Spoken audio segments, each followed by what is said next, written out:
what have you noticed for people?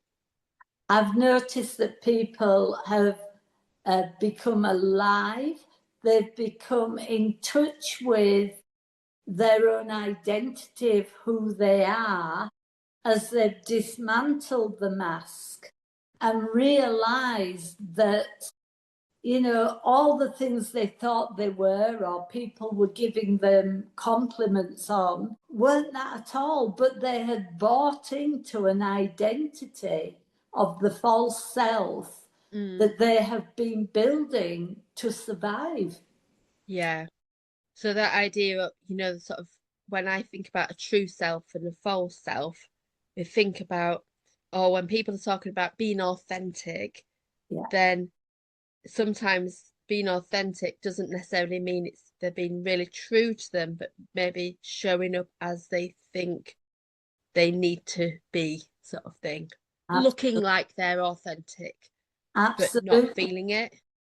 And that's why I called the book Life or Lie, because the worst lie one can ever tell is the one you tell to yourself. Mm, However, this is an intentional lie. It is something that has been built, as we've said, to present to the world. But you know you're not happy, so therefore you need to get into those feelings because that's where the truth lies. yeah, That's where the gut feeling about who you really are. But as we've said, sometimes this is where OCD and overthinking comes from, because the heart's saying, you know what, this is what I'd really like to be. And they'd say, no, no, no, that's dangerous. You'll embarrass yourself. You'll do that. No, you're all right as you are. Carry on.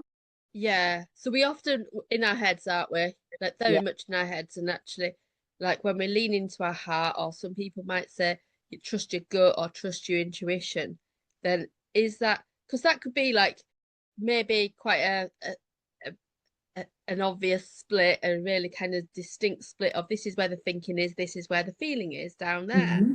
And to me, it might not necessarily be like that, but it could feel like people have spent a lot of time thinking and not enough time feeling and really like perceiving. And Absolutely.